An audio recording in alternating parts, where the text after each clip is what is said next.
প্রিয় শিক্ষার্থীরা আসসালামু আলাইকুম। আশা করছি আপনারা সবাই সুস্থ এবং ভালো আছেন। আমি সামিউল নওয়াজ ফিজিক্স ল্যাবের পক্ষ থেকে সবাইকে শুভেচ্ছা এবং স্বাগতম। প্রিয় শিক্ষার্থীরা, আজকের টিউটোরিয়ালে আমরা এসএসসি ফিজিক্সের পঞ্চম অধ্যায় পদার্থের অবস্থা ও চাপ এই চ্যাপ্টারটি শুরু করব। আজকের লেকচারটিতে আমরা 5.1 অর্থাৎ চাপ, ইংরেজিতে যেটাকে আমরা প্রেসার বলছি, এই প্রেসার টপিকটা আমরা পড়ার চেষ্টা করব। প্রিয় শিক্ষার্থীরা, আজকের লেকচারটি পড়ার পর আমরা চাপ কি, চাপের একক, মাত্রা এবং চাপ স্কেলার রাশি নাকি ভেক্টর রাশি, বল, ক্ষেত্রফল এবং চাপের মধ্যে সম্পর্ক কি এবং চাপের সংজ্ঞা দেওয়ার সময় প্রযুক্ত বলকে কেন লম্বভাবে প্রয়োগ করতে হয়, এই বিষয়গুলো শিখতে, জানতে এবং বুঝতে পারবো। তো পুরোটা লেকচার জুড়ে আপনারা সবাই ফিজিক্স ল্যাবের সাথেই থাকবেন। তাহলে আসুন শুরু করা যাক। প্রিয় শিক্ষার্থীরা, কঠিন, তরল এবং বায়বীয় পদার্থের এই তিনটা অবস্থার সাথে আমরা সবাই পরিচিত। এছাড়াও প্লাজমা নামে পদার্থের আরও একটি অবস্থা আছে। এর মাঝে তরল এবং বায়বীয় পদার্থ প্রবাহিত হতে পারে, তাই এই দুটোকে প্রবাহী পদার্থ বলা হয়ে থাকে। এই অধ্যায়ে আমরা পদার্থ তার তিন অবস্থাতে কিভাবে চাপ প্রয়োগ করে সেটি বিশ্লেষণ করার চেষ্টা করব। তো প্রিয় শিক্ষার্থীরা, আমরা প্রথমে চাপ বিষয়টি সংজ্ঞা দ্বারাই আমাদের ক্লাসটা শুরু করছি। তো চাপের সংজ্ঞা হচ্ছে কোনো বস্তুর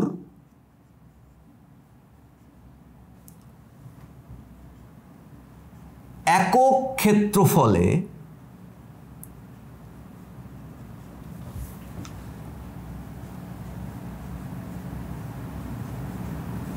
লম্বভাবে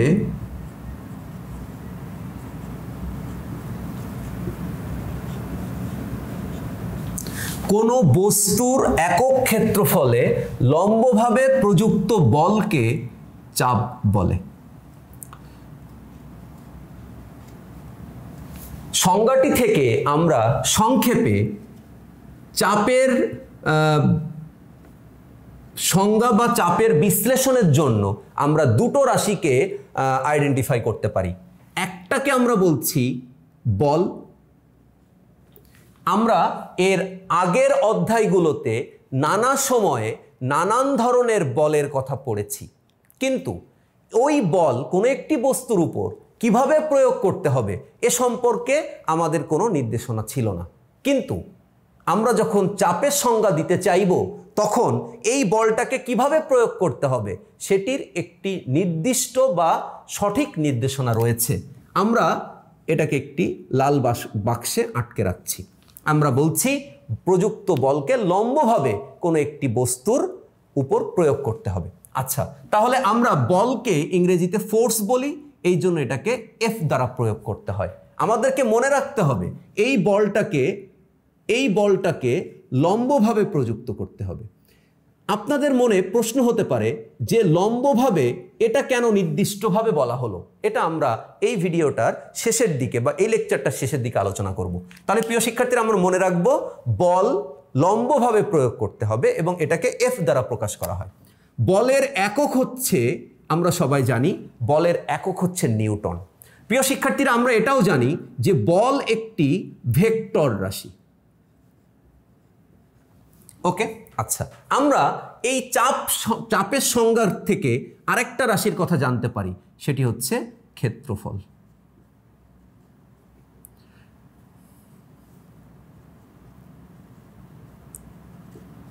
আচ্ছা, ক্ষেত্রফলকে আমরা বলি ইংরেজিতে এটাকে এ দ্বারা প্রকাশ করা হয়। আসলে এ মানে হচ্ছে এরিয়া, ঠিক আছে? এই জন্য এটাকে এ দ্বারা প্রকাশ করা হয়। প্রিয় শিক্ষার্থীরা, ক্ষেত্রফলের সংজ্ঞাটা আসলে আমরা কখনো কখনো লিখতে পারি দৈর্ঘ্য গুণ প্রস্থ। ক্ষেত্রফলের সংজ্ঞাটা আমরা কখনো কখনো দৈর্ঘ্য গুণ উচ্চতা, এটাও লিখতে পারি। ক্ষেত্রফলের সংজ্ঞাটা আমরা কখনো কখনো প্রস্থ ইন্টু উচ্চতা দিয়েও লিখতে পারি। প্রিয় শিক্ষার্থীরা, আমরা ক্ষেত্রফলের সংজ্ঞাটা যেভাবেই দেই না কেন, আমাদের এখানে সংজ্ঞাটির মূল যে অর্থ সেটি দাঁড়াচ্ছে আসলে মিটার ইন্টু মিটার। অর্থাৎ আমরা দৈর্ঘ্য, প্রস্থ, উচ্চতা যাই বলি না কেন সবার এককই আসলে মিটার। এখন এই জন্য আমরা ক্ষেত্রফলের একককে মিটার স্কোয়ার এভাবে প্রকাশ করে থাকি। প্রিয় শিক্ষার্থীরা, আমরা ক্ষেত্রফলের যে টপিক, সেই ক্ষেত্রফলটা আসলে আমাদের জন্য একটি দ্বিমাত্রিক ঘটনা। ক্ষেত্রফলটা আমাদের জন্য একটি দ্বিমাত্রিক ঘটনা। দ্বিমাত্রিক, দৈর্ঘ্য গুণ প্রস্থ যার আছে সে দ্বিমাত্রিক। আচ্ছা প্রিয় শিক্ষার্থীরা, আমরা এখানে যে ক্ষেত্রফলের কথাটা চিন্তা করছি, সেই ক্ষেত্রফলের খুব চমৎকার একটি সংজ্ঞা আছে। ক্ষেত্রফলের সংজ্ঞাটি হচ্ছে, ক্ষেত্রফল হচ্ছে ভৌত পরিমাপ। ক্ষেত্রফল হচ্ছে ভৌত পরিমাপ, যা কোনো তলের বা তলের অংশ বিশেষের আকার বোঝাতে ব্যবহৃত হয়। তাই ক্ষেত্রফল কনসেপ্টটা আমরা কি জন্য ব্যবহার করি? ক্ষেত্রফল কনসেপ্টটা আমরা কোনো একটা তল বা তলের অংশ বিশেষের আকার বোঝানোর জন্য ব্যবহার করি, এবং এটি একটি দ্বিমাত্রিক ধারণা। এবং আপনাদের আরও একটি মজার ইনফরমেশন হচ্ছে, ক্ষেত্রফল নিজে একটি ভেক্টর রাশি। যদিও ক্ষেত্রফল যে দৈর্ঘ্য বা প্রস্থ, এদের যে গুণফলের কথা আমরা বলছি, তারা নিজেরা প্রত্যেকেই এক একটি স্কেলার, বাট ক্ষেত্রফল নিজে একটি ভেক্টর রাশি। ঠিক আছে? আচ্ছা প্রিয় শিক্ষার্থীরা, আমরা যদি একটি বস্তুর কথা চিন্তা করি, তাহলে আমার হাতে আপনারা একটা রুবিক কিউব দেখতে পাচ্ছেন, এবং এই বস্তুটা একটি ত্রিমাত্রিক বস্তু, কারণ এর দৈর্ঘ্য, প্রস্থ, উচ্চতা আছে। আমরা যদি একটুখানি চিন্তা করতাম, তাহলে আমরা খুব সহজেই বুঝতে পারতাম যে এই বস্তুটার উপর যদি আমরা বল প্রয়োগ করি, তাহলে আমরা এই বস্তুটার সব জায়গায় একবারে বল প্রয়োগ করি না। আসলে আমরা বলটা ওই বস্তুটার কোনো একটা তলের উপর প্রয়োগ করি। তো আমরা যদি এই বস্তুটার এই তলের উপর প্রয়োগ করি, বল প্রয়োগ করতে চাই যদি, তাহলে আমরা এই তলের উপর বল প্রয়োগ করলে এই তলের ক্ষেত্রফলটা আমাকে চিন্তা করতে হবে। তার মানে তলের ধারণা এটা, তার মানে এই বস্তুটার তলের অংশ বিশেষ, তাই না? তলের অংশ বিশেষ যেটা এর আকৃতি বোঝাতে সহযোগিতা করে। তাহলে এই তলের উপর আমি বলটা প্রয়োগ করব। তাহলে তল আমরা বুঝছি যে যদি একটা তল আমরা চিন্তা করি, তাহলে তার ক্ষেত্রফল আছে। তাহলে ক্ষেত্রফল আমরা এই কারণে চাপের সংজ্ঞায় ক্ষেত্রফলটা এখানে খুব গুরুত্বপূর্ণ ভূমিকা পালন করছে। তাহলে আমরা চাপের সংজ্ঞা দিতে যে দুটো ভেক্টর রাশির সাথে পরিচিত হলাম।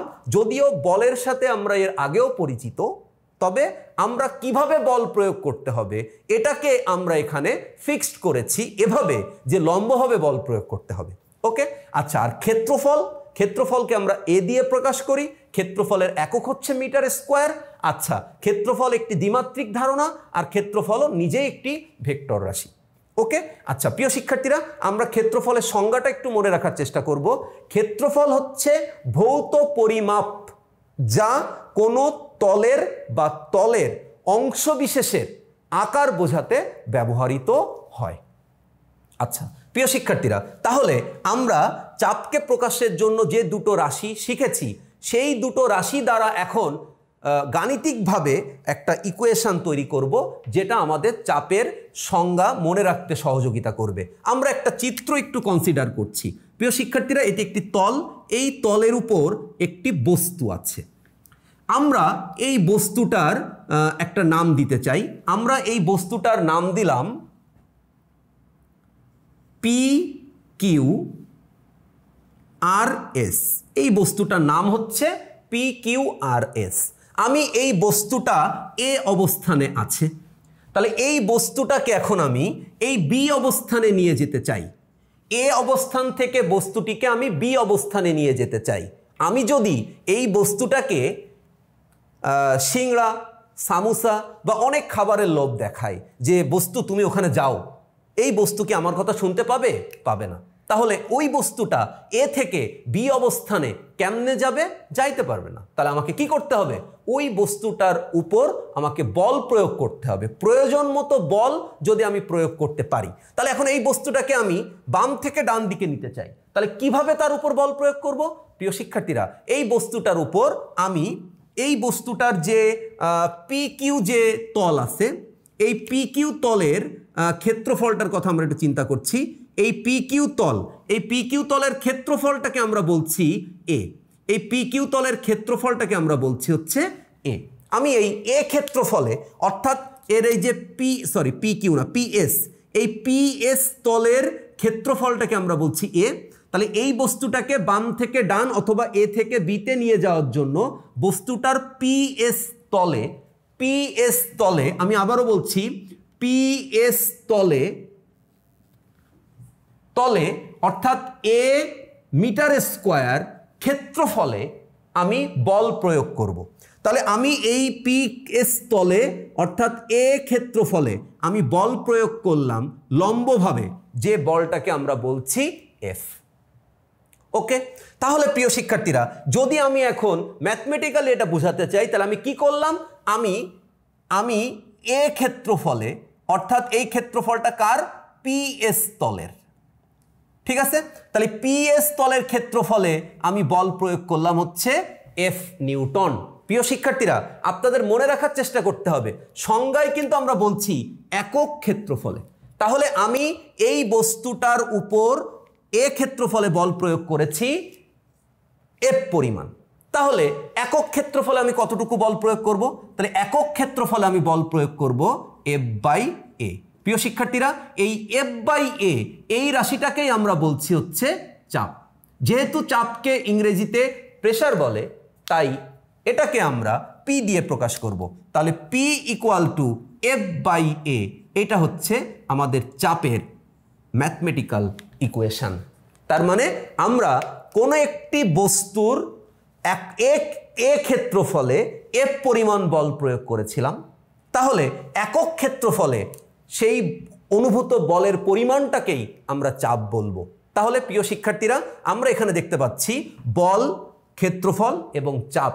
আমরা একটি প্রশ্ন লিখে রেখেছিলাম যে আমরা এই ক্লাসটার পরে বল, ক্ষেত্রফল এবং চাপের মধ্যে সম্পর্ক বুঝতে পারবো। প্রিয় শিক্ষার্থীরা, তার আগে আমরা এই যে চাপ, যে রাশিটা আমরা পেলাম নতুন, এই রাশিটার একক, মাত্রা এবং এই রাশিটার কোন রাশি, এটা স্কেলার না ভেক্টর, এটা আমরা একটু শিখে আসার চেষ্টা করি।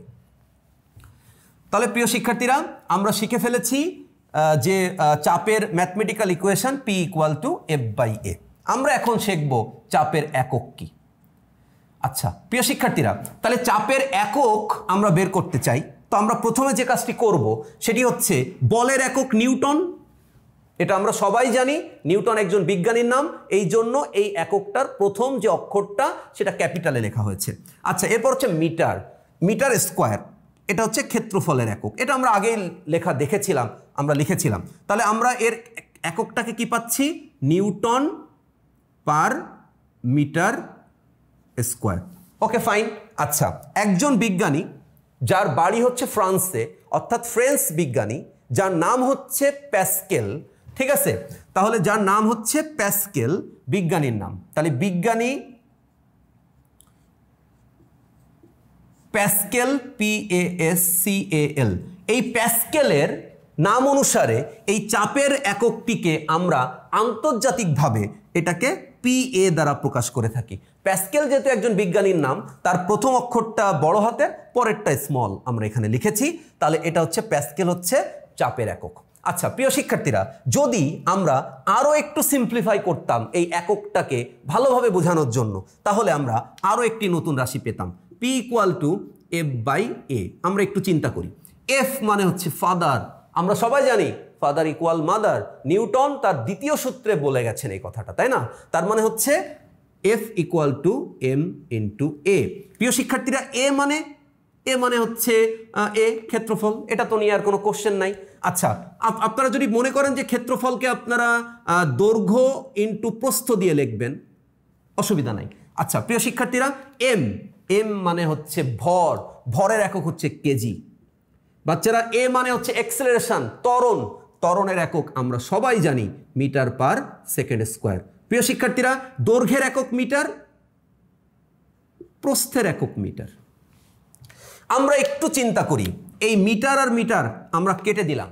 প্রিয় শিক্ষার্থীরা, কি থাকে দেখেন, আমরা দেখতে পাচ্ছি এখানে আছে কেজি, নিচে একটা মিটার আছে, এটা যদি উপরে চলে যায় আমরা সবাই জানি এটা -1 তার পাওয়ার। ওকে, আচ্ছা প্রিয় শিক্ষার্থীরা, এরপরে সেকেন্ড এটার স্কোয়ার তো থেকেই গেছে। তাহলে আমরা দেখতে পাচ্ছি চাপের তিনটা একক আমরা বিভিন্ন কারণে ব্যবহার করব বিভিন্ন সময়। তাহলে তারা এককগুলো কি কি? আমরা প্রথম সাধারণ যে এককটা ব্যবহার করব সেটা হচ্ছে নিউটন পার মিটার স্কোয়ার। আমাদের অধিকাংশ ক্ষেত্রে চাপ নির্ণয় করো, উত্তর দেখবেন প্যাসকেলে বের করা। ওকে, তার মানে নিউটন মিটার স্কোয়ার লেখাও যা, প্যাসকেল লেখাও একই কথা। প্রিয় শিক্ষার্থীরা, আপনারা আবার অনেক জায়গায় দেখতে পাবেন এমসিকিউতে চাপের একক নিউটন পার মিটার স্কোয়ারও বলা নেই, প্যাসকেলও বলা নেই, বলা আছে kg per metre per second square.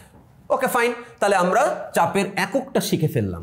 প্রিয় শিক্ষার্থীরা, এরপরে আমরা চাপের মাত্রা শিখতে চাই। যদি আমরা চাপের মাত্রাটা একটু পড়তে চাই তাহলে আমরা খেয়াল করার চেষ্টা করব। সবাই একটু মনোযোগ সহকারে এটা খেয়াল করব। আমরা মাত্রা জানি কোনো একটা রাশিকে যদি তার ঘাতের সাহায্যে আমরা প্রকাশ করতে পারি, তাহলে আমরা বুঝতে পারছি চাপ কিন্তু মৌলিক কোনো রাশি না, তাই না? চাপ হচ্ছে লব্ধ রাশি, তার মানে চাপ অনেকগুলো মৌলিক রাশি দ্বারা তৈরি। তাহলে প্রিয় শিক্ষার্থীরা, আমাদের প্রথম যে মৌলিক রাশিটা পাচ্ছি সেটা হচ্ছে কেজি, তাই না? কেজি ইংরেজিতে সেটাকে আমরা বলছি হচ্ছে মানে ম্যাস, মানে ভরের ইংরেজি। তাহলে তার প্রথম অক্ষর যেটা আছে এম, সেটা ক্যাপিটাল লেটারে আমাকে এখানে বসাতে হবে, যার পাওয়ার হচ্ছে 1। তাহলে আমরা এখানে ক্যাপিটাল বসিয়ে দিলাম, যার পাওয়ার হচ্ছে 1। ওকে, তো 1 থাকলে তো আর পাওয়ার লেখা লাগে না, অসুবিধা নেই। আচ্ছা, এরপরে হচ্ছে মিটার। মিটার মানে আমরা সবাই জানি দৈর্ঘ্য, যে কোনো ধরনের দৈর্ঘ্য হতে পারে।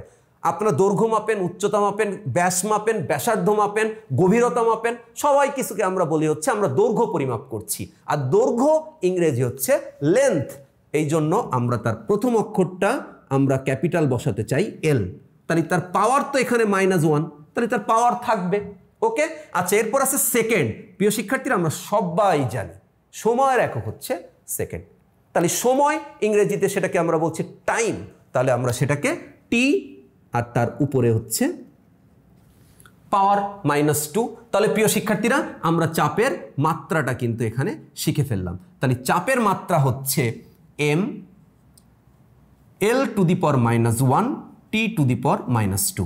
আমরা এটাকে বলছি চাপের মাত্রা। তাহলে আমরা চাপের সংজ্ঞা শিখলাম, তার ম্যাথমেটিক্যাল যে ইকুয়েশন সেটা জানলাম, এবং আমরা জানলাম চাপের একককে আমরা আলাদা আলাদাভাবে 3 ভাবেই প্রকাশ করতে পারি। এগুলো সব এসআই পদ্ধতি। ওকে, আচ্ছা, যখন এসআই পদ্ধতির কথা আসছে তখন আমরা চাপের একককে যদি সিজিএস পদ্ধতিতে লিখতাম। সিজিএস তার মানে আমাদের দেশে এখনও সিজিএস পদ্ধতিতে অঙ্ক পড়ে। আপনারা যখন ইন্টারমিডিয়েটে উঠবেন বা বুয়েটে অ্যাডমিশনের জন্য প্র্যাকটিস করবেন, বিভিন্ন ইউনিভার্সিটির অ্যাডমিশনের জন্য, তখন দেখবেন যে সিজিএস পদ্ধতিতে একক দেওয়া আছে, আপনাকে এসআইতে নিতে হবে। প্রিয় শিক্ষার্থীরা, তো চাপের সিজিএস এককটা আমরা একটু জেনে রাখার চেষ্টা করব, এটা আমাদের খুব কাজে লাগবে অনেক ক্ষেত্রে। তো আমরা এতক্ষণ যে এককগুলো জেনেছি সেটা বেসিক্যালি আসলে এসআই একক। ওকে, তার মানে আমরা জানি সবাই 1960 সালে ইন্টারন্যাশনাল সিস্টেম অফ ইউনিটস, এই যে মানে যে পদ্ধতিটা চালু হয়েছিল, সেখানে আমরা চাপের একককে যে কোনো একটা দিয়ে প্রকাশ করতে পারি, সবগুলোই এসআই, অসুবিধা নাই। কিন্তু আমরা সিজিএস পদ্ধতিতে চাপের একক যদি লিখতে চাই, তাহলে প্রিয় শিক্ষার্থীরা, আমরা চাপের যে ম্যাথমেটিক্যাল ইকুয়েশন P = F/A সেটাতে আসি। আমরা এখন লিখতেছি সিজিএস পদ্ধতিতে চাপের একক। তাহলে প্রিয় শিক্ষার্থীরা, এখানে এফ মানে কি? এফ মানে হচ্ছে বল। তাহলে বলের একক সিজিএসে কি? সিজিএসে বলের একক হচ্ছে DYNE, ডাইন। ওকে, তো আমরা ক্ষেত্রফলের সিজিএস একক কি? প্রিয় শিক্ষার্থীরা, সিজিএস এককে আমরা দৈর্ঘ্যের একককে জানি হচ্ছে সেন্টিমিটার। ওকে, তাহলে এখানে আমাদের এককটা হবে সেন্টিমিটার স্কোয়ার। তাহলে প্রিয় শিক্ষার্থীরা, একবারে যদি আমরা সিজিএস পদ্ধতিতে চাপের একক লিখতে চাই, তাহলে ডাইন পার সেন্টিমিটার স্কোয়ার। প্রিয় শিক্ষার্থীরা, তাহলে এসআই থেকে সিজিএসে যদি আপনি যেতে চান, তো আপনারা বলবেন স্যার আমরা তো সবাই জানি আমরা জানি হচ্ছে 1 মিটার = 100 সেন্টিমিটার। ওকে ফাইন, আমরা চলে গেলাম সেন্টিমিটার স্কোয়ার থেকে আমরা মিটার স্কোয়ারে যদি যেতে চাই, তাহলে এখানে 100-র উপরে স্কোয়ার হবে। ফ্যান্টাস্টিক, কোনো সমস্যা নেই। সমস্যাটা হলো আমরা কি জানি ডাইন থেকে কিভাবে নিউটনে যেতে হয়? আমরা এই তথ্যটা একটু মনে রাখার চেষ্টা করব। প্রিয় শিক্ষার্থীরা সবাই মনে রাখবেন 1 ডাইন ইকুয়াল টু 1 ইন্টু 10⁻⁻5 নিউটন। প্রিয় শিক্ষার্থীরা আমরা এটা মনে রাখবো 1 ডাইন ইকুয়াল টু 1 ইন্টু 10⁻⁵ নিউটন। অর্থাৎ যদি আপনি সিজিএস এর ডাইন থেকে এসআই এর নিউটনে যেতে চান তাহলে আপনাকে 1 ইন্টু 10⁵ এই গুণিতক বা উপগুণিতক দিয়ে আপনাকে কনভার্ট করে নিতে হবে। তাহলে প্রিয় শিক্ষার্থীরা আমরা এসআই এবং সিজিএস দুটো পদ্ধতিতেই চাপের একক কি এটা শিখেছি, সেই সাথে আমরা চাপের মাত্রাটাও জেনে ফেললাম। প্রিয় শিক্ষার্থীরা এখন আমরা জানতে চাই চাপ কি রাশি? চাপ কি স্কেলার রাশি নাকি চাপ ভেক্টর রাশি? প্রিয় শিক্ষার্থীরা আমরা সবাই মনে রাখবো যে চাপ একটি স্কেলার রাশি। চাপ একটি স্কেলার রাশি। আপনারা হয়তো ভাবছেন যে স্যার এই প্রশ্নটা কেন করলো? চাপ স্কেলার রাশি আমরা মুখস্থ করে ফেলতাম, কিন্তু এখানে একটা সমস্যা আছে।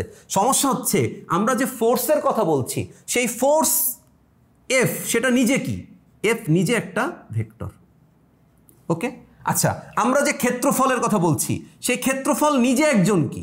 ক্ষেত্রফল নিজে একজন হচ্ছে ভেক্টর। তাহলে প্রিয় শিক্ষার্থীরা আমরা এখানে যে চাপ নামক রাশিটা নির্ণয় করছি, চাপ আসলে এই দুটো রাশির ভাগফল। তার মানে চাপকে প্রকাশ করার জন্য আসলে কোনো দিক নির্দেশের কোনো দরকার নেই। চাপ হচ্ছে একটা পরিমাপ, জাস্ট মানটাই আমরা নির্ণয় করছি। দিক নির্দেশের বা চাপকে প্রকাশ করতে গেলে মনে করেন এত প্যাসকেল, তো এত প্যাসকেল বাম দিকে ডান দিকে উত্তর দিকে দক্ষিণ দিকে, বেসিক্যালি এইভাবে চাপকে প্রকাশ করার দরকার নেই। আমরা যদি বলি এটা 10 প্যাসকেল তাহলে সেটা বোঝা যাবে যে সেখানে 10 প্যাসকেল চাপ আছে, সেটা নিচের দিকে বা উপরের দিকে এটা আমাকে বলার কোনো প্রয়োজন নাই। তাহলে প্রিয় শিক্ষার্থীরা আমরা দুটো ভেক্টর রাশির অনুপাত এর রেজাল্টটা আমরা এখানে পাচ্ছি, সেটা একটা স্কেলার। তো আমরা এখানে দেখতে পাচ্ছি চাপ একটি স্কেলার রাশি। প্রিয় শিক্ষার্থীরা এখন আমরা যে সমীকরণটা ম্যাথমেটিক্যাল ইকুয়েশনটা পেয়েছি চাপের, অর্থাৎ P ইকুয়াল টু F/A, অর্থাৎ P প্রেসার, F ফোর্স এবং A এরিয়া, আমরা P F অ্যান্ড A এদের মধ্যে যে রিলেশন আমরা সেটা একটু ব্যাখ্যা করার চেষ্টা করব। তো আপনারা যদি আমার কথাগুলো বা আমার উদাহরণগুলো মনোযোগ দিয়ে শোনেন তাহলে আপনারা পি এফ এবং এ এর মধ্যে যে সম্পর্ক সেটা ফিল করতে পারবেন। প্রিয় শিক্ষার্থীরা আমরা একটা সিনারিও কল্পনা করছি, যে সিনারিওটা এমন যে আপনি একটা হাতুড়ি দিয়ে কোনো একটি টেবিল, সেই কাঠের তৈরি টেবিলে আঘাত করবেন।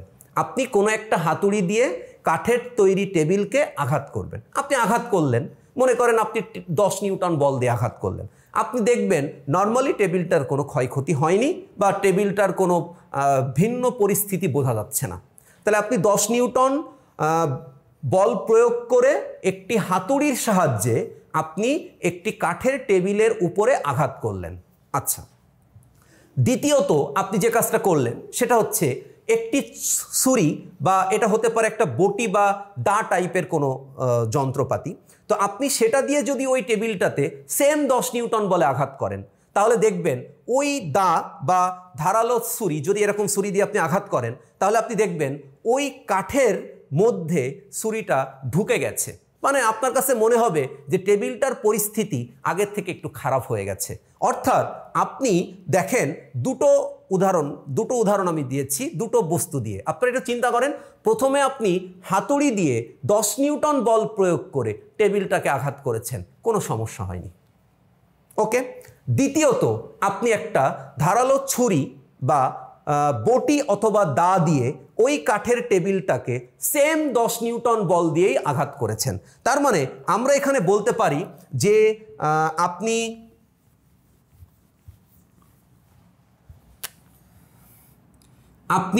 হাতুড়ি ব্যবহার করেছেন, টেবিলের উপর আঘাত করেছেন।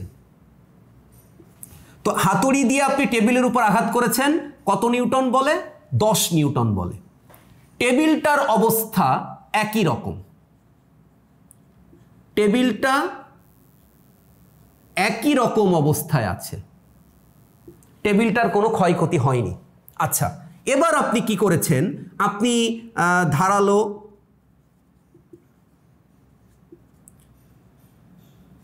ছুরি অথবা হতে পারে সেটা আমাদের ব্যবহার করার একটা যন্ত্র, আমরা বিভিন্ন কাজে ব্যবহার করি, যেটা দিয়ে ডাব টাপ কাটে দেখবেন, বা কাট কাটে, এক ধরনের দা জাতীয় এক ধরনের বস্তু আমরা ব্যবহার করি বিভিন্ন কাজে। তো আপনি যদি সেটা দিয়ে আঘাত করেন, সেই টেবিলে সেম বলে, অর্থাৎ 10 নিউটন বলে, আপনি এখানে এফ চেঞ্জ করেননি, এফ সেম আছে, তবে আপনি এখন দেখবেন যে এখানে টেবিলটার ক্ষয়ক্ষতি হবে। মানে আপনার কাছে মনে হবে যে দা, বা আপনি দেখবেন দা বা ছুরিটা ওই টেবিলের ভেতরে ঢুকে গেছে, তার মানে আপনি টেবিল এর অবস্থাটা একটু অস্বাভাবিক হবে। আচ্ছা, এখন প্রশ্ন, আপনি তো সেম বলই প্রয়োগ করলেন, তাহলে একটা বস্তু দিয়ে আপনি বল প্রয়োগ করলেন, টেবিলটার কিছুই হলো না। আপনি সেম পরিমাণ বল অন্য একটা বস্তু দিয়ে প্রয়োগ করলেন, তখন টেবিলটা অস্বাভাবিক হয়ে গেল, বা ওই দা বা ধারালো ছুরিটা টেবিলের ভিতরে ঢুকে গেল কেন? আচ্ছা, আমরা সেকেন্ড উদাহরণে আসি। মনে করেন আপনাকে একটি ফোম সেট করা একটা খাটের উপরে শুইয়ে দেওয়া হলো, তার মানে আপনি ঘুমানোর জন্য শুইলেন যে খাটে, সেই খাটে একটা ফোম বিছানো আছে। ফোম মানে আপনারা জানেন নরম গদি টাইপের, ফোম মানে হচ্ছে এরকম টাইপের। তো যদি এরকম টাইপের একটা ফোমের উপরে আপনি মনে করেন এভাবে শুয়ে আছেন, এরকম একটা বস্তু, তো আপনি কি দেখবেন, আপনি কি অনুভব করবেন? আপনি অনুভব করবেন ফোমটা খানিকটা ডেবে যাবে, তাই না? ফোমটা খানিকটা ডেবে যাবে। আচ্ছা, ভালো কথা। আচ্ছা, এবার আপনি মনে করেন যখন আপনি শুয়েছিলেন ফোমের উপরে, তখন আপনি ফোমের উপরে যে পরিমাণ বল প্রয়োগ করেছেন, যার জন্য আপনি ডেবে গিয়েছেন, সেই সেম পরিমাণ বল এবার আপনি কি করলেন, ফোমের উপর উঠে দাঁড়ালেন এক পায়ে, কিন্তু আপনি সেম পরিমাণ বল দিচ্ছেন। এবার দেখবেন আপনি যখন ফোমের উপরে সেম পরিমাণ বল দিয়ে শুয়েছিলেন, তখন ফোমটা যতটুকু ডেবে ছিল, আপনি যখন সেম পরিমাণ বল দিয়ে, অর্থাৎ একই বল দিয়ে এক পায়ে ফোমের উপরে দাঁড়িয়ে আছেন, তখন অবশ্যই ফোমটি আপনি অনুভব করতে পারবেন আরও বেশি, অর্থাৎ প্রথম ক্ষেত্রের থেকে বেশি ডেবে যাবে। আপনাদের মনে প্রশ্ন হচ্ছে না, বিষয়টা আসলেই অস্থির মজার ব্যাপার না? যে আমি সেম পরিমাণ বল প্রয়োগ করছি, আমি একবার দেখলাম টেবিলটা স্বাভাবিক আছে, যখন আমি ধারালো দা বা ছুরি দিয়ে আঘাত করছি, তখন দেখি টেবিলটা অস্বাভাবিক হয়ে গেছে, বা দা বা ছুরিটা টেবিলটার ভিতরে আটকে গেছে।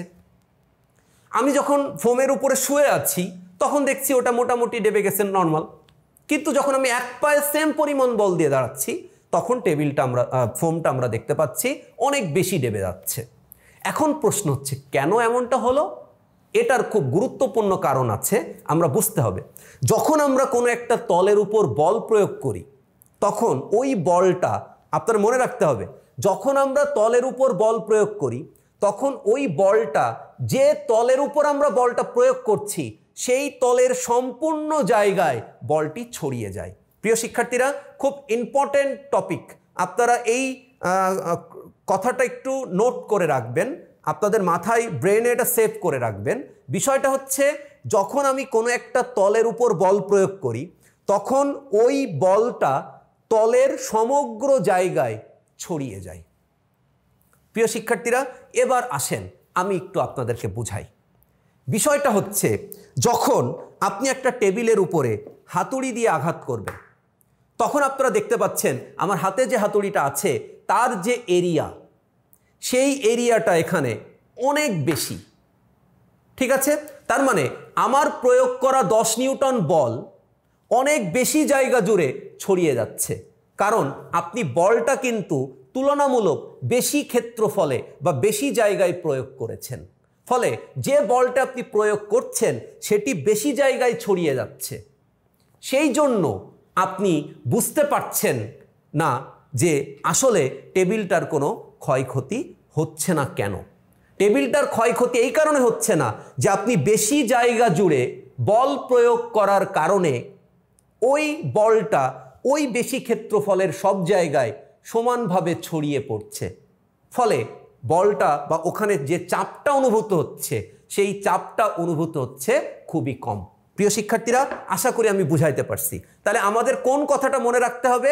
আমাদের কথাটা মনে রাখতে হবে, কোনো একটি তলের উপর যখন আমরা বল প্রয়োগ করি, সেই বলটা ওই তলের সমগ্র অঞ্চলে সমানভাবে ছড়িয়ে পড়ে। তাহলে বলটা যদি আমি বেশি ক্ষেত্রফলের উপর প্রয়োগ করি, তাহলে বলটা ওই বেশি ক্ষেত্রফলের উপর ছড়িয়ে যাবে চারিদিকে। তার মানে আমাদের অনুভূত চাপ তখন কম হবে। Okay fine. এবার আসেন, আমি যখন ধারালো ছুরি দিয়ে আঘাত করেছি কাঠটির উপরে, তখন কি হচ্ছে দেখেন। তখন আপনারা খেয়াল করেন, এই ছুরিটার যে প্রান্তটা আমরা চিন্তা করছি, বা যে প্রান্ত দিয়ে আমি কাঠের টেবিলের উপরে আঘাত করেছিলাম, সেই প্রান্তটার ক্ষেত্রফল খুবই কম। তার মানে এই প্রান্তটা সূচালো, বা এই প্রান্তটা ধার অনেক বেশি, বা এই প্রান্তটার ক্ষেত্রফল খুবই কম। এই কারণে যখন আমি কাঠের উপর আঘাত করছি, তখন এই ছুরিটা কাঠের মধ্যে আটকে যাচ্ছে। প্রিয় শিক্ষার্থীরা, তাহলে এটা কাঠের উপর কেন আটকে গেল? কারণ আমার এই যে ছুরিটা দিয়ে আমি কাঠের উপর আঘাত করছি, ওই কাঠের সামান্য একটু ক্ষেত্রফলে আমি ওই সেম পরিমাণ বল প্রয়োগ করেছিলাম 10 নিউটন, কিন্তু ক্ষেত্রফল কম হওয়ার কারণে আমার প্রয়োগকৃত 10 নিউটন বল ছড়িয়ে গেছে কম, ফলে ওখানে চাপটা অনুভূত হয়েছে বেশি। তার মানে প্রিয় শিক্ষার্থীরা, ক্ষেত্রফল যত কম হবে, তত আমার দ্বারা প্রযুক্ত বলটি ছড়াবে কম, ফলে চাপটি অনুভূত হবে বেশি। প্রিয় শিক্ষার্থীরা, আশা করি আপনারা বিষয়টি বুঝতে পেরেছেন। আচ্ছা, এবার ফোমের ক্ষেত্রে আসেন। ফোমের উপর যখন আপনি শুয়েছিলেন, তো মনে করেন আপনারা চিন্তা করেন, নর্মালি মনে করেন যে এই বস্তুটাই আপনি যখন ফোমের উপর এভাবে শুয়েছেন, তার মানে ফোমের উপরে যে ক্ষেত্রফলটা আছে, এইটা কিন্তু বেশি ক্ষেত্রফল, বেশি জায়গা জুড়ে আছে, ফলে এটা কিন্তু বেশি জায়গাতে ছড়িয়ে পড়েছে এই বলটা, ফলে এই ফোমটা যে ডেবে গেছে এটা কিন্তু কম পরিমাণ। কিন্তু যদি এখন আমি এভাবে এইটাকে রাখি, ছুরিটাকে, তাহলে আপনারা দেখবেন এটা বেশি পরিমাণ ডেবে যাবে এই ফোমের ভেতরে। কারণটা কি? যখন এভাবে শুয়ে থাকবে, তখন এই ফোমের বেশি জায়গা জুড়ে ওই বলটা ব্যবহৃত হচ্ছে, ফলে বেশি জায়গা জুড়ে ওই বলটা ছড়িয়ে যাচ্ছে, চাপ কম। ওকে। আবার যখন আপনি ছুরিটা এভাবে ব্যবহার করছেন, তখন কি হচ্ছে? তখন যে কাজটা হচ্ছে সেটা হচ্ছে, এই ছুরির যে সূচালো অংশ, তার ক্ষেত্রফল খুবই কম। খুবই কম হওয়ার কারণে ওর বলটা এক জায়গায়, অর্থাৎ কম পরিমাণ জায়গায় ছড়িয়ে যাচ্ছে, ফলে অনুভূত চাপটা বেশি হচ্ছে। প্রিয় শিক্ষার্থীরা, তাহলে আপনারা বুঝতে পারছেন, সেম পরিমাণ বল প্রযুক্ত হওয়ার পরেও টেবিলটা কেন ক্ষতিগ্রস্ত হচ্ছে, আর ফোমটা কেন বেশি ডেবে যাচ্ছে। যে ক্ষেত্রে টেবিলটা ক্ষতিগ্রস্ত হয়েছে, সেক্ষেত্রে যে যন্ত্রটি ব্যবহার করা হয়েছে, সেই যন্ত্রটি সামান্য একটু অঞ্চলে বল প্রয়োগ করেছে, ফলে ওই বলটি ছড়িয়েছে কম, অনুভূত চাপের পরিমাণ বেশি। আর দ্বিতীয় ফোমের ক্ষেত্রেও তাই। ফোম কখন বেশি ডেবেছে? যখন আপনি কম ক্ষেত্রফলে বলটা প্রয়োগ করেছেন। ওকে। তার মানে প্রিয় শিক্ষার্থীরা, আমরা এখানে দেখতে পাচ্ছি P = F/A। তাহলে P এর সাথে এর সম্পর্কটা হচ্ছে ব্যস্তানুপাতিক। ক্ষেত্রফল যদি কম হয়, তাহলে আমাদের প্রযুক্ত বলটা ছড়িয়ে যায় কম, চাপটা অনুভূত হয় বেশি। কিন্তু যদি আপনি বলটা বেশি ক্ষেত্রফলের উপর প্রয়োগ করেন, তাহলে সেটা ছড়িয়ে যায় বেশি, চাপটা অনুভূত হয় কম। ওকে। প্রিয় শিক্ষার্থীরা, আশা করছি আপনারা বল, ক্ষেত্রফল এবং চাপের মধ্যে সম্পর্কটা ফিল করতে পেরেছেন বা অনুভব করতে পেরেছেন। আমরা আরও কিছু উদাহরণ দিব, তাহলে আপনারা আরও ভালো বুঝতে পারবেন। প্রিয় শিক্ষার্থীরা, আপনারা যারা ক্রিকেট খেলতে ভালোবাসেন, তারা যখন মাঠে যান, মাঠে জায়গা ধরে, ছোটোবেলাতেও আমরা এরকম করতাম, তো জায়গা ধরে যখন আমরা স্টাম্প, কোনো প্রান্তে তো স্টাম্প পুঁততে হয়, তো আপনারা স্টাম্পের কথাটা যদি একটু কল্পনা করেন, সিনারিওটা যদি আপনি একটু খেয়াল করেন, তাহলে আপনি দেখবেন স্টাম্পের একটা প্রান্ত থাকে খুবই সূচালো, আর একটা প্রান্ত থাকে মোটা বা ভোঁতা। যে ভোঁতা প্রান্তে আপনি দেখবেন থাকে হচ্ছে বেল, আর সূচালো প্রান্ত বা যেটার মানে তলটা সমান না, সূচালো, সেটা মাটিতে ব্যাট দিয়ে আঘাত করে মাটিতে ঢুকানো হয়। তার মানে চিন্তা করেন, যে তলটা সূচালো সেইটা মাটিতে আমি ঢুকাবো, কারণ ওর ক্ষেত্রফল কম, তাহলে আপনি যে বলটা প্রয়োগ করছেন সেটা ছড়িয়ে যাচ্ছে কম, ফলে ওখানে অনুভূত চাপটা বেশি বলেও মাটির ভিতরে ঢুকে যাচ্ছে। প্রিয় শিক্ষার্থীরা, আমি আরও একটা উদাহরণ দেই। উদাহরণটা হচ্ছে চোরাবালির উদাহরণ। সায়েন্টিস্টরা বলছে যদি তুমি চোরাবালিতে পড়ো কখনো, ঠিক আছে, তো চোরাবালিতে যখন তুমি পড়বে তখন তুমি এভাবে দাঁড়িয়ে থাকার চেষ্টা করবে না। যদি তুমি এভাবে দাঁড়িয়ে থাকার চেষ্টা করো তাহলে তোমার পায়ের ক্ষেত্রফল কম, নিচের দিকে চাপটা বেশি অনুভূত হবে, তোমার মারা যাওয়ার সম্ভাবনা বা হারিয়ে যাওয়ার সম্ভাবনা বেশি থাকবে। কিন্তু বিজ্ঞানীরা বলছে তোমরা শুয়ে থাকার চেষ্টা করো, চিত হয়ে শুয়ে থাকার চেষ্টা করো। যদি তুমি শুয়ে থাকো তাহলে ওই বালির উপরে তোমার বা ওই চোরাবালির উপরে তোমার ক্ষেত্রফলটা বেশি থাকবে, ফলে ক্ষেত্রফল বেশি থাকার কারণে তোমার যে ওজনজনিত বল সেটি বেশি জায়গা জুড়ে ছড়িয়ে পড়বে, ফলে তোমার চাপটা অনুভূত হবে কম, তুমি বেশিক্ষণ বেঁচে থাকার সম্ভাবনা তোমার ভিতরে তৈরি হবে। প্রিয় শিক্ষার্থীরা, আমরা যদি ইটের তৈরি রাস্তা দিয়ে যাই তো খালি পায়ে আমরা ইটের তৈরি রাস্তা দিয়ে সুন্দরভাবে যেতে পারবো। কিন্তু যদি সেই রাস্তাটা যদি এমন হয় যে সেটা ইট ছোট ছোট ভেঙে যে খোয়াগুলো তৈরি হয়, সেই খোয়াগুলো যে চিপসগুলো, তার উপর দিয়ে যদি আপনি খালি পায়ে হেঁটে যান দেখবেন আপনার ব্যথাটা বেশি অনুভূত হবে। কেন ব্যথাটা বেশি অনুভূত হবে? ব্যথাটা বেশি অনুভূত হবে কারণ ইটটার ক্ষেত্রফল বেশি, আপনার চাপ কম, কারণ আপনার দেওয়া বলটা সেটা ছড়িয়ে যাচ্ছে বেশি জায়গা জুড়ে। কিন্তু ছোট ছোট খোয়া বা ছোট ছোট পাথরের উপর দিয়ে যদি আপনি খালি পায়ে হেঁটে যান তাহলে ওইগুলার ক্ষেত্রফল কম, ফলে আপনার বলটা কম জায়গায় ছড়াচ্ছে, ফলে অবশ্যই আপনি ওখানে বেশি আঘাতপ্রাপ্ত হবেন। প্রিয় শিক্ষার্থীরা, যদি আমরা আরও উদাহরণ দিতে চাই, মনে করেন আপনি একটু নরম মাটিতে হেঁটে যাচ্ছেন, একদম কাদা না কিন্তু একটু নরম মাটি, তো আপনি একটা ফ্ল্যাট জুতো পরে, স্নিকার্স টাইপের জুতো পরে হেঁটে যাচ্ছেন, নো টেনশন। আপনার সাথে মনে করেন আপনার কোনো একটা ফ্রেন্ড আছে, যে ফ্রেন্ড হাই হিলের জুতো পরেছে, তার মানে মেয়ে বন্ধু, তাহলে কি হবে? দেখবেন সে ওখানে দ্রুত হাঁটতে পারবে না। হাই হিল শু বা পেন্সিল শু পরার কারণে তার ওই শুর নিচের অংশটা মাটিতে ডেবে যাবে, তার হাঁটতে কষ্ট হবে। প্রিয় শিক্ষার্থীরা, যদি আমরা আরও অনেকগুলো উদাহরণ দিতে পারি, যেমন আমরা তো ধারালো ছুরির কথা বলেছি, আমাদের মায়েরা রান্নাঘরে যে বটি ব্যবহার করে মাছ কোটা বা সবজি কাটার জন্য, আপনারা একটু চিন্তা করেন, ওই বটিটার একটা প্রান্ত প্রচণ্ড ক্ষেত্রফল কম বা ধারালো বলি আমরা, ওই প্রান্ত দিয়েই কিন্তু সব কিছু কোটে, আর অপর প্রান্তে কিন্তু ক্ষেত্রফল বেশি বা ভোঁতা, সেটা দিয়ে কিন্তু কাটা যায় না। প্রিয় শিক্ষার্থীরা, আমরা শাবল নামে একটা যন্ত্র আছে যেটা দিয়ে গাছ পুঁততে যেটা ব্যবহার করা হয় গর্ত করার জন্য, কোদাল আছে গর্ত করার জন্য, বটি তো আমরা বললামই, আলপিন, আপনারা এরকম পিন দেখতে পাচ্ছেন, এরকম পিনের দেখেন এই প্রান্তটা মোটা, আপনি কি এই প্রান্ত কাগজের ভিতরে ঢোকাবেন না, আপনি এই সূচালো প্রান্তটা আপনি কাগজের ভিতরে ঢোকাবেন। প্রিয় শিক্ষার্থীরা, আমাদের ভিতরে সেফটি পিন আছে, আপনারা খেয়াল করবেন, এটা দিয়ে আপনারা বিভিন্ন কাজে এটা ব্যবহার করা হয়। তো এরও দেখেন একটা প্রান্ত অনেক সূচালো, ফলে এটা খুব সহজেই কোনো কিছুর ভেতরে ঢুকিয়ে দেওয়া যায়, কারণ এই প্রান্ত সূচালো হওয়ার কারণে এ প্রচণ্ড রকম চাপ সেখানে দিতে পারবে, কারণ বলটা ছড়িয়ে যাবে কম। প্রিয় শিক্ষার্থীরা, যদি আমরা আপনারা সবাই এটার সাথে পরিচিত আছেন, এটা দেখেন একটা লোহা বা তারে কাটা, তো এই তারে কাটা বা পেরেকের একটা প্রান্ত দেখেন ফ্ল্যাট সমতল, এই পৃষ্ঠটা মোটা, এর ক্ষেত্রফল বেশি। যদি আপনি এই কাঠের ভেতরে এই প্রান্ত অর্থাৎ মোটা প্রান্ত যদি রাখেন আর সেই মোটা প্রান্তের উপরে যদি আপনি হাতুড়ি দিয়ে পিটান, তাহলে দেখবেন এটা কিন্তু কাঠের ভিতরে ঢুকবে না। কিন্তু যদি যে প্রান্তটা সূচালো অর্থাৎ যে প্রান্তটার ক্ষেত্রফল কম, সেটা দিয়ে যদি আপনি কাঠের ভিতরে ঢুকান, তাহলে দেখবেন আপনি এটা যখন আঘাত করবেন তখন এটা কাঠের ভিতরে ঢুকে যাবে। এটা কাঠের ভিতরে ঢুকে গেল কেন? আর একটু আগে তো এটা আমি কাঠের ভিতরে ঢুকাতে পারিনি, এটা কাঠের ভিতরে ঢুকালো গেল কারণ এই পেরেকের যে প্রান্ত সূচালো সেই প্রান্ত আমি ঢুকাবার চেষ্টা করেছি। তাহলে কি হয়েছে? ওই সূচালো প্রান্তের ক্ষেত্রফল কম, ফলে আমি হাতুড়ি দিয়ে যে বলটা প্রয়োগ করেছি সেই বলটা বেশি ছড়ায়নি, ক্ষেত্রফল কম হওয়ার কারণে ওই বলটা এক জায়গায় আছে, ফলে চাপটা বেশি অনুভূত হচ্ছে। প্রিয় শিক্ষার্থীরা, আমি আশা করব আপনারা চাপকে প্রকাশ করার জন্য যে দুটো রাশি বল এবং ক্ষেত্রফল, তার ভূমিকাটা আপনারা বুঝতে পেরেছেন। আসলে চাপও কিন্তু এক ধরনের বল, কিন্তু ঘটনাটা কিন্তু খানিকটা ভিন্ন, ঠিক আছে? তো এই যে চাপ, এটা ক্ষেত্রফলের উপর নির্ভর করে। ওকে, তার মানে ক্ষেত্রফল বেশি হলে বলটা বেশি ছড়াবে, আর ক্ষেত্রফল যদি কম হয় তাহলে বলটা কম ছড়াবে। প্রিয় শিক্ষার্থীরা, আশা করি আপনারা এই টপিকটা সুন্দরভাবে বুঝতে পেরেছেন। ওকে, আচ্ছা, আমরা এখন আমাদের এই লেকচারের বা চাপের বা 5.1-এর একদম লাস্ট প্রশ্নটার উত্তর আমি দিতে চাই।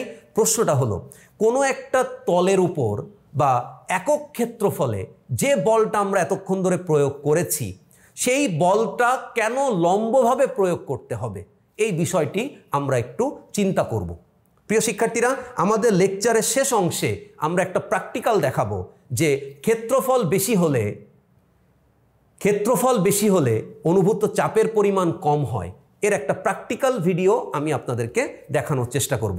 প্রিয় শিক্ষার্থীরা, তাহলে এখন আমরা বোঝানোর চেষ্টা করব যে আমাদের যে প্রযুক্ত বল, সেই লাল বাক্স লম্বভাবে কেন বল প্রয়োগ করতে হয়। আচ্ছা, আপনারা এখন আমাকে প্রশ্ন করতে পারেন, স্যার আপনি এই প্রশ্নটা কেন আমাদেরকে পড়াবেন?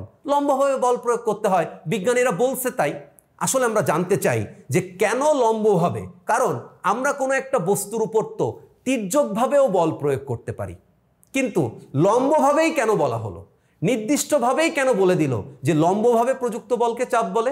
যদি আপনাদের পরীক্ষার 1 মার্কসের প্রশ্ন পড়ে চাপ কাকে বলে, অর্থাৎ জ্ঞানমূলক, আপনি যদি লেখেন কোনো বস্তুর একক ক্ষেত্রফলে প্রযুক্ত বলকে চাপ বলে, আপনি একটা বিগ সাইজের 0 পাবেন। আপনাকে অবশ্যই লিখতে হবে কোনো একটি বস্তুর একক ক্ষেত্রফলে লম্বভাবে প্রযুক্ত বলকে চাপ বলে। প্রিয় শিক্ষার্থীরা, তাহলে লম্বভাবে বলে দেওয়ার গুরুত্ব অনেক বেশি, এটা আমরা একটু বোঝার চেষ্টা করব। তো আমি আশা করব আপনারা সবাই বুঝতে পারবেন। প্রিয় শিক্ষার্থীরা, তাহলে আমরা একটু চিত্র এঁকে সেঁকে আমরা একটু বোঝাতে চাই। তো আমরা একটু চিত্র আঁকার চেষ্টা করছি। প্রিয় শিক্ষার্থীরা, আমরা যে টপিকটা পড়ব, আমি আরেকটু আপনাদের কাছে প্রশ্নটা বোঝাতে চাই। আমার প্রশ্নটা হলো যে আমরা একটা বস্তু নিয়েছি PQRS, ওকে, আমাদের একটা বস্তু। তো এই বস্তুটার উপরে আমরা যে টপিকটা এখন পড়াবো সেটা হচ্ছে যে চাপের সংজ্ঞায় যে বলটা প্রয়োগ করার কথা বলল সেটা লম্বভাবে কেন। আচ্ছা, এই প্রশ্নটা ছাত্র জীবনে আমার মাথায় আসছিল, এর কারণটা হচ্ছে আমরা তো কোনো একটা বস্তুর উপর শুধুমাত্র লম্বভাবে না, আমরা তো তির্যকভাবেও বল প্রয়োগ করতে পারি। তাহলে এখানে লম্বভাবে বল প্রয়োগ করার কথা কেন স্পষ্টভাবে বা নির্দিষ্টভাবে বলে দিল? ওকে প্রিয় শিক্ষার্থীরা, আমরা ক্লাসের শুরুতে বলেছিলাম যে আমরা আগের অধ্যায়গুলোতে নানান ধরনের বলের কথা বলেছি, কিন্তু সেগুলো কিভাবে প্রয়োগ করতে হবে তা বলেনি। কিন্তু চাপ অধ্যায়ে বলটা নির্দিষ্টভাবে বলে দিছে লম্বভাবে প্রয়োগ করতে হবে। আমরা জানি যে আমরা কোনো একটি তলের উপর তির্যকভাবেও বল প্রয়োগ করতে পারি। প্রিয় শিক্ষার্থীরা, আমরা ক্লাসের শুরুতেই বলেছি যে বল একটি ভেক্টর রাশি। আমরা এর আগের লেকচারগুলোতে বা এর আগের অধ্যায়গুলো যখন পড়েছি, 2nd চ্যাপ্টার 4th চ্যাপ্টার, তখন আমরা দেখেছিলাম যে বল বা যে কোনো ভেক্টর রাশি যদি ভূমির সমান্তরালে থাকে, তার মানে মনে করেন যে যদি কোনো একটা ফোর্স, এটা মনে করেন ভূমি যদি এরকমভাবে থাকে বা এরকমভাবে যায়, তখন এই বলটা হচ্ছে আমরা বলি এক্স অ্যাক্সিস বা একমাত্রিকভাবে যাচ্ছে। ওকে, তার মানে মনে করেন আমরা এটাকে সাধারণত ভূমির সমান্তরাল বা আমরা যদি বলি তাহলে সেটা আমরা বলতে পারবো ওয়াই অক্ষের সাথে এটা 90 ডিগ্রি ভাবে যাচ্ছে, কোনো সমস্যা নেই। ওকে, আচ্ছা প্রিয় শিক্ষার্থীরা, আপনারা একটুখানি চিন্তা শুধু করেন। চিন্তাটা হলো, যদি এখন কোনো একটা ভেক্টর রাশি দ্বিমাত্রিক তলে যায়, দ্বিমাত্রিক তলে মানে মনে করেন এরকম, তো যখনই এরকম হয়ে যাবে তখন তো সেটার এক এক্স অক্ষ থাকবে না। এখন আপনি বলতে পারেন, স্যার আমি এরকম তলের এক্স অক্ষ এরকমভাবে বানাবো, এক্স অক্ষটা আমি এরকমভাবে রাখলাম, আসলে কি সেটা সেরকমভাবে সম্ভব হয়? হয় না। তার মানে প্রিয় শিক্ষার্থীরা, আমরা দেখতে পাচ্ছি এটা একটা ফোর্স, এই ফোর্সটা এখানে কিভাবে আছে? এটা তির্যকভাবে আছে, এটা কিন্তু আর লম্বভাবে বা ভূমির সমান্তরালে নাই, এটা কিভাবে আছে? তির্যকভাবে আছে। আপনাদের মনে রাখতে হবে, কোনো একটা ভেক্টর রাশি যদি তির্যকভাবে থাকে তাহলে সে, বা এরকম যদি দ্বিমাত্রিক তলে থাকে, দ্বিমাত্রিক তল মানে যদি আপনি এখানে একটা তল চিন্তা করেন, তাহলে এটা হচ্ছে ওয়াই অক্ষ আর এটা হচ্ছে এক্স অক্ষ, তাহলে এটা তো দ্বিমাত্রিক তলে আছে। যদি একমাত্রিক থাকতো তাহলে তো আসলে এই বলটা এক্স অক্ষ বরাবর থাকতো। ওকে, তার মানে এই বলটা আসলে শুধুমাত্র এক্স অক্ষ বরাবর থাকতো বা শুধুমাত্র ওয়াই অক্ষ বরাবর থাকতো। কিন্তু যে ফোর্সটার কথা আমরা এখন কল্পনা করছি, সেই ফোর্সটা আসলে আপনি দেখেন এক্স অক্ষ বরাবর ওকে পাবেন, ওয়াই অক্ষ বরাবর ওকে পাবেন। তার মানে আসলে এখানে এফটা দুইটি তলে প্রয়োগ করা হচ্ছে তির্যকভাবে। ওকে, আচ্ছা প্রিয় শিক্ষার্থীরা, এখন আপনারা একটু চিন্তা করেন, যদি আমি এই দ্বিমাত্রিক ফোর্সের যদি আমি এই দ্বিমাত্রিক ফোর্সটার দুটি অংশ বা দুটি উপাংশ বের করতে চাই, তাহলে আমি এক্স অক্ষ বরাবর একটা উপাংশ পাবো। আমরা এইটাকে বলতেছি হচ্ছে ভূমি উপাংশ, এটাকে আমরা বলতেছি ভূমি। তো আমরা এটার নাম দিছি হচ্ছে F1। ওকে, আচ্ছা, আরেকটা উপাংশ আমরা পাবো, আপনারা দেখতে পাচ্ছেন এটা হচ্ছে ওয়াই উপাংশ, এটা হচ্ছে এই ওয়াই অক্ষের সাথে সমান্তরাল এবং সমান। তাহলে এই ওয়াই অক্ষ বরাবর যেটা আমরা পাচ্ছি সেটা আমরা পাচ্ছি হচ্ছে লম্ব উপাংশ, আর সেই লম্ব উপাংশটার নাম দিচ্ছি আমি F1। তাহলে প্রিয় শিক্ষার্থীরা, যদি বলটি লম্ব মানে আমরা যদি বলটি এক্স অক্ষ বরাবর সোজাসুজি বল প্রয়োগ করি, তাহলে তার কোনো উপাংশে বিভক্ত হবে না। এটা আমরা আগের অধ্যায়গুলোতে জেনেছি। যদি ওই ভেক্টর রাশিটা দ্বিমাত্রিক তলে থাকে, তাহলে অবশ্যই আপনাদেরকে মনে রাখতে হবে যে সে বিভিন্ন উপাংশে বিভক্ত হবে। ওকে, ফাইন। আচ্ছা, এবার আমরা একটু সেই দিকে আসি।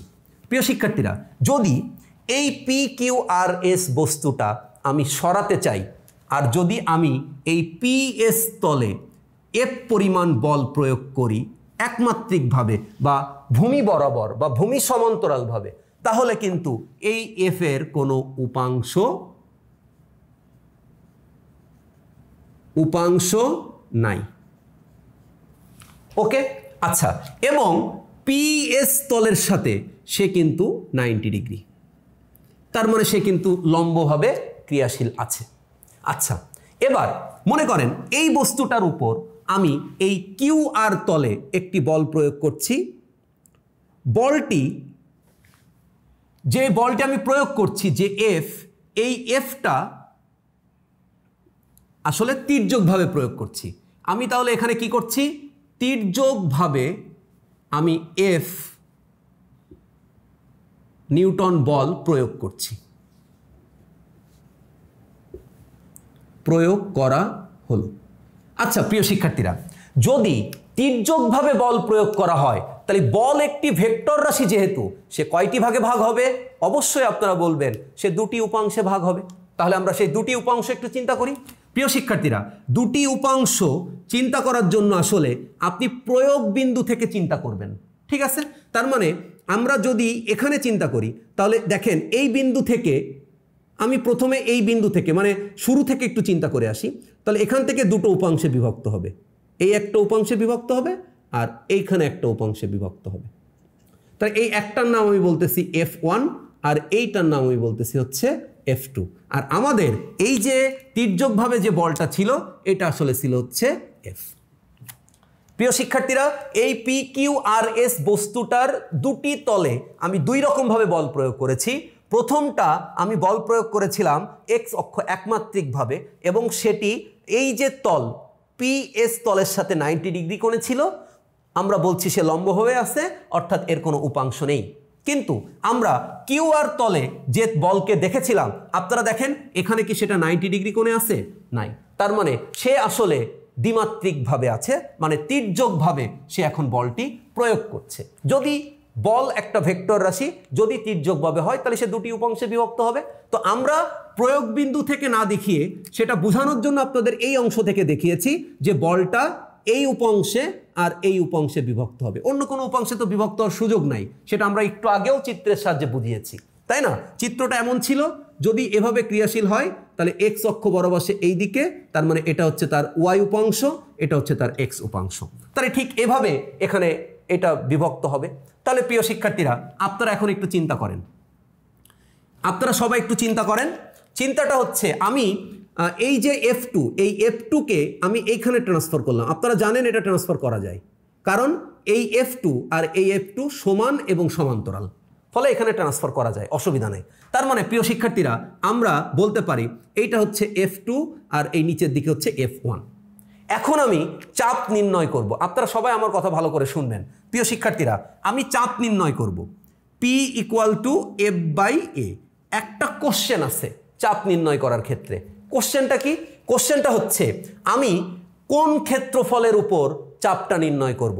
আমি কি এখন চাপটা নির্ণয় করব PS এর উপর? যদি আমি PS এর উপর চাপটা নির্ণয় করি, তাহলে এখানে F, এটা সূত্রটা ঠিক আছে। কিন্তু যদি আমি চাপটা নির্ণয় করি F/A, অর্থাৎ আমাদের কিউ আর তলে, তাহলে কিউ আর তলে এফটা কি আসলে পুরাটা সেখানে ব্যবহৃত হচ্ছে না। আমি যদি কিউ আর তলে চাপ বের করতে চাই তাহলে এফ এর পরিমাণ কত হবে? এফ এর পরিমাণ হবে হচ্ছে F2। প্রিয় শিক্ষার্থীরা, আপনারা এখন বললেন কেন? কারণ আপনারা একটুখানি খেয়াল করেন, এই F2 যে বলটা ছিল সেই বলটার একটা উপাংশ হচ্ছে F2, এবং আপনারা খেয়াল করেন এখানে আপনারা আমাকে জিজ্ঞাসা করতে পারেন, স্যার P = F1/A QR না কেন, F1 না কেন? প্রিয় শিক্ষার্থীরা, আপনারা F1 অংশটার বা উপাংশটার ডিরেকশনটা একটু দেখেন। F1টা তো আসলে P = F1 যদি আমি লিখি তাহলে এটাকে আমার লিখতে হবে S × R। প্রিয় শিক্ষার্থীরা, তাহলে আপনাকে বুঝতে হবে কিন্তু আপনি যে তল ব্যবহার করছেন না কেন, বলটা কিন্তু আপনি তির্যকভাবে দেন আর এক্স অক্ষের সমান্তরালভাবে দেন, আসলে কিন্তু শুধুমাত্র লম্ব উপাংশ বা লম্বভাবে ক্রিয়াশীল বলটাই ব্যবহৃত হচ্ছে। আমি আরেকবার একটু বলি, মনে করেন যখন আপনি কিউ আর তল চিন্তা করছেন, কিউ আর তলে ভালো করে বিষয়টা বোঝার চেষ্টা করবেন। কিউ আর তলে এই যে এফ এর দুটো উপাংশ ছিল F2 আর F1, এই কিউ আর তলে F1 কিন্তু পড়ছে না, F1 কিন্তু বিভক্ত হয়ে নিচের দিকে চলে যাচ্ছে, অর্থাৎ এস আর তলের দিকে চলে যাচ্ছে। কিন্তু F2 দেখেন, F2টা এই তলের উপর কিন্তু লম্বভাবে এসে পড়ছে। দেখেন F2টা এই তলের উপর লম্বভাবে এসে পড়ছে। তার মানে যখন আমি চাপটা নির্ণয় করব কিউ আর এই তলের ক্ষেত্রফলে, তখন বলটা ব্যবহৃত হবে F2। এখানে F1 ব্যবহৃত হবে না, কারণ তির্যকভাবে যে বলটা প্রয়োগ হচ্ছে তার যে দুটি উপাংশ, সেই দুটি উপাংশের মধ্যে যেটা F2 সেইটা দেখেন কিউ আর তলের উপর লম্বভাবে এসে পড়ছে, কিন্তু F1 কিউ আর তলে পড়ছেই না। আমি কি বুঝাতে পারছি? তার মানে তির্যকভাবে বল প্রয়োগ করলেও তার লম্ব উপাংশটাই ওই তলের উপর ক্রিয়াশীল থাকে। প্রিয় শিক্ষার্থীরা, আমরা যখন PS তলে চাপ নির্ণয় করেছিলাম তখন PS তলের যে ক্ষেত্রফল, সেই ক্ষেত্রফলের উপর F পুরাটাই ব্যবহৃত হচ্ছিল, কিন্তু আমরা QR তলে তির্যকভাবে একটি বল প্রয়োগ করার চেষ্টা করেছিলাম। প্রয়োগ করার চেষ্টা করে আমরা দেখলাম বল ভেক্টর রাশি হওয়ার কারণে সে F1 এবং F2 দুটি উপাংশে বিভক্ত হয়ে গেল। ঠিক আছে, বিভক্ত হয়ে যাওয়ার পর যখন আমরা কিউ আর তলে অর্থাৎ AQR ক্ষেত্রফলে চাপ নির্ণয় করতে চাচ্ছি, তখন F কত বসবে এটা দেখতে যে আমরা দেখলাম যে তির্যকভাবে প্রয়োগ করা বল F2 আর F1 বলে ভাগ হয়ে গেছে, তার F2টা এই QR তলে ক্রিয়াশীল, এবং দেখলাম সেটা লম্বভাবেই ক্রিয়াশীল। ওকে প্রিয় শিক্ষার্থীরা, যখন আমরা এস আর তলে ক্রিয়াশীল বল হিসাব করতে চাইলাম তখন আমরা দেখলাম PARS অর্থাৎ RS তলের ক্ষেত্রফল, সেখানে ক্রিয়াশীল বল হচ্ছে F1। আপনারা দেখেন RS তলে কিন্তু F2 পড়ছে না, F2 কিন্তু শুধুমাত্র QR তলে পড়ছে, RS তলে পড়ছে হচ্ছে F1 উপাংশটা, এবং F1 উপাংশটা দেখেন RS তলের সাথে লম্ব। প্রিয় শিক্ষার্থীরা, তাহলে F PIS তলের সাথে লম্ব, F2 QR তলের সাথে লম্ব, F1 RS তলের সাথে লম্ব। তার মানে আপনি যদি লম্বভাবে বল প্রয়োগ করেন তাহলে তো মিটেই গেল, কিন্তু যদি এক্সেপশনাল কোনো ক্ষেত্রে তির্যকভাবে বল প্রয়োগ করেও থাকেন তাহলে আপনাদেরকে মনে রাখতে হবে, স্পষ্ট ভাষায় মনে রাখতে হবে, তির্যকভাবে বল প্রয়োগ করলে বল একটি ভেক্টর রাশি হওয়ার কারণে দুটো উপাংশে বিভক্ত হবে। ফলে আপনি যে তলের উপর চাপ নির্ণয় করতে চান সেই তলের ক্ষেত্রফলের উপর ক্রিয়াশীল যে বল বা বলের যে উপাংশটা সেটা ওই তলের উপর 90 ডিগ্রি বা লম্বই হবে। প্রিয় শিক্ষার্থীরা, এই কারণে আমাদের সংজ্ঞায় সুস্পষ্টভাবে বলে দিয়েছে লম্বভাবে প্রযুক্ত বলকে চাপ বলে। আমি আশা করব আপনারা আজকের ক্লাসটি বা আমার এই টিউটোরিয়ালটি অনেক উপভোগ করেছেন, আপনারা অনেক আনন্দ পেয়েছেন, আপনাদের মনের অনেক প্রশ্ন উত্তর আপনারা পেয়েছেন। প্রিয় শিক্ষার্থীরা, আমরা আজকের লেকচারের ভিডিওটা শেষ অংশে আমরা একটা প্র্যাকটিক্যাল দেখাবো। আমি আশা করব আপনারা সবাই ফিজিক্স ল্যাবের সাথেই থাকবেন।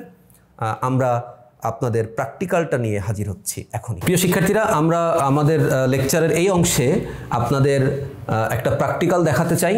আর প্র্যাকটিক্যালটার জন্য আমার সাথে কিছু আমাদের কোচিংয়েরই তৈরি ফিজিক্স ল্যাবের নিজস্ব প্রযুক্তিতে তৈরি কিছু যন্ত্রপাতি এবং আমার সহযোগী আমার অফিস অ্যাসিস্ট্যান্ট ইমন আছে আমাদের সাথে। তো প্রিয় শিক্ষার্থীরা, আমরা যে টপিকটা পড়ছি এই লেকচারে পড়েছি যেটা P = F/A, অর্থাৎ চাপের গাণিতিক ইকুয়েশনটা হচ্ছে কোনো একটা বস্তুর একক ক্ষেত্রফলের উপর লম্ব হয়ে প্রযুক্ত বলকে চাপ বলে। তো প্রিয় শিক্ষার্থীরা, আমরা এই প্র্যাকটিক্যালটা দেখানোর জন্য যে কাজটা করব সেটা হচ্ছে যে আমাদের হাতে কিছু বেলুন আছে আর আমাদের বেলুনটা ফোলানোর জন্য একটা যন্ত্র আছে।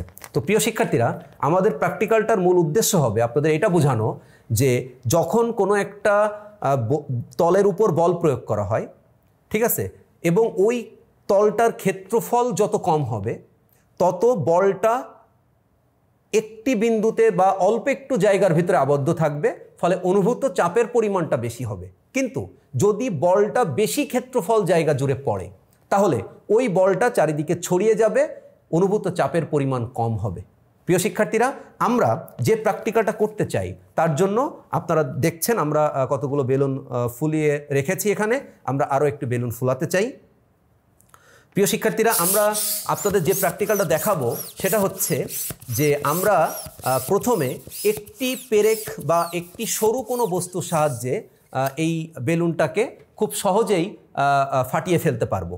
কিন্তু যদি আমরা যে বস্তু দ্বারা আমরা বলটা প্রয়োগ করছি, যদি ওই বস্তু দ্বারা বলটা বেশি জায়গা জুড়ে প্রয়োগ করা হয় তাহলে ওই বস্তুটা আর উপর যে বলটা সেটা চারিদিকে ছড়িয়ে যাওয়ার কারণে বেলুনটির ফেটে যেতে বেশি সময় লাগবে বা আরও বেশি বল প্রয়োগ করতে হবে। প্রিয় শিক্ষার্থীরা, কারণ ক্ষেত্রফল বেশি হলে বলটা চারিদিকে ছড়িয়ে যাওয়ার কারণে অনুভূত চাপের পরিমাণ কমে যায়। তো প্রিয় শিক্ষার্থীরা, আমার অ্যাসিস্ট্যান্ট এটা বাঁধতে থাকুক, আমরা প্র্যাকটিক্যালটা দেখার চেষ্টা করি। তো প্রিয় শিক্ষার্থীরা, আমরা প্রথমে যে কাজটা করব সেটা হলো আমরা সরু একটা লোহা বা পেরেক বা তারেকাটা দিয়ে আমরা এই বেলুনটাকে ফাটিয়ে ফেলার চেষ্টা করব।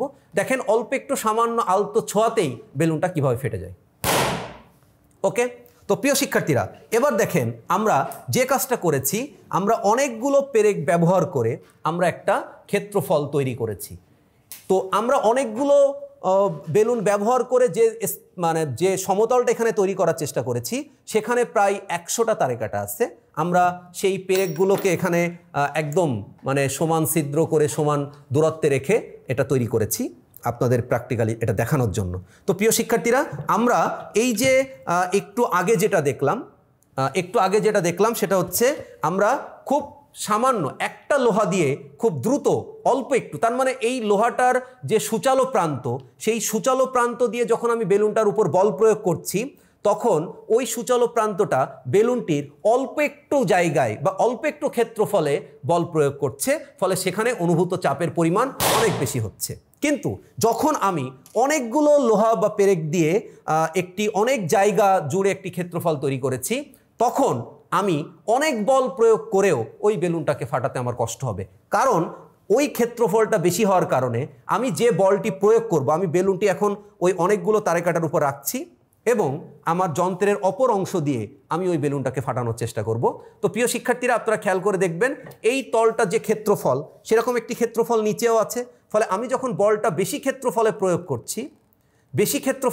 করছি তখন ওই যে বলটা আমি প্রয়োগ করছি ক্ষেত্রফল বেশি হওয়ার কারণে ওই বলটা চারিদিকে ছড়িয়ে যাচ্ছে। এই কারণে আমাকে অনেক বেশি বল দিয়েও বেলুনটা ফাটাতে কষ্ট হচ্ছে। প্রিয় শিক্ষার্থীরা, আপনারা মনোযোগ দিয়ে খেয়াল করুন, আমি অনেক বেশি বল প্রয়োগ করছি কিন্তু বেলুনটা এখনও ফাটছে না। আপনারা যদি একটু খেয়াল করেন দেখেন আমি অনেক বল প্রয়োগ করছি, বেলুনটাকে ফাটাতে পারছি না। অবশেষে বেলুনটা ফেটে গেল, কিন্তু তার জন্য আমার অনেক বেশি বল প্রয়োগ করা লেগেছে। কারণ আমি যে বলটা প্রয়োগ করছি সেই বলটা ক্ষেত্রফল বেশি থাকার কারণে চারিদিকে ছড়িয়ে পড়েছে, নিচের দিকে অনুভূত চাপটি কম হয়েছিল। তাহলে প্রিয় শিক্ষার্থীরা, আমরা এই প্র্যাকটিক্যালটার সাথে বুঝলাম যে চাপের সাথে বল এবং ক্ষেত্রফলের সম্পর্ক।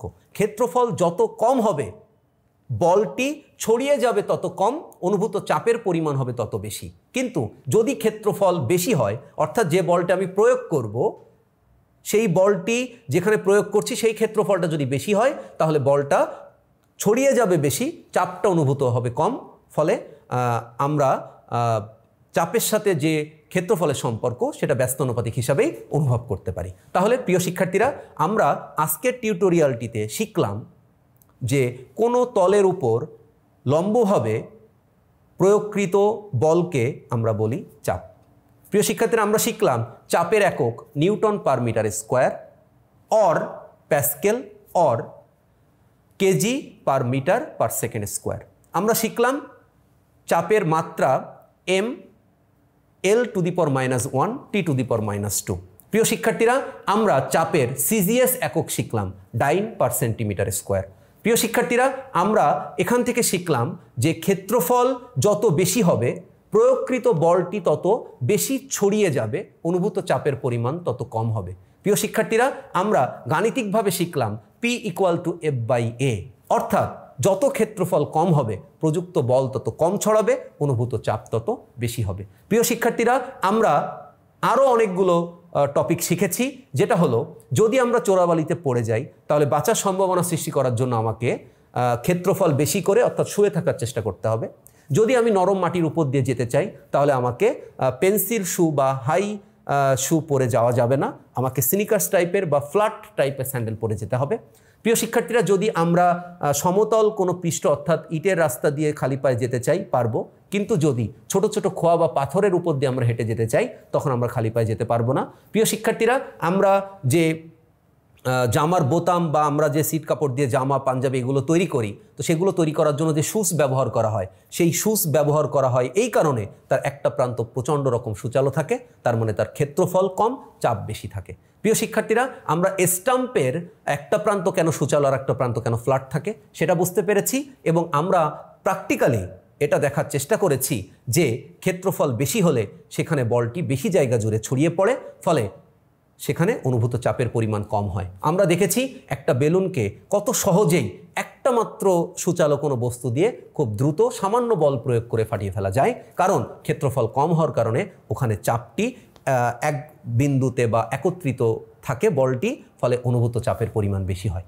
প্রিয় শিক্ষার্থীরা, ফিজিক্স ল্যাবের সাথে থাকার জন্য আপনাদেরকে অসংখ্য ধন্যবাদ এবং শুভেচ্ছা। যারা আমার চ্যানেলটি এখনও সাবস্ক্রাইব করেননি তারা অবশ্যই আমার চ্যানেলটি সাবস্ক্রাইব করবেন, এবং এরকম অনেক মজার মজার ভিডিও এবং গুরুত্বপূর্ণ লেকচার পেতে আপনারা আপনাদের বেল আইকনটি প্রেস করে রাখবেন। প্রিয় শিক্ষার্থীরা, সবাই সুস্থ থাকবেন, ভালো থাকবেন। All the best.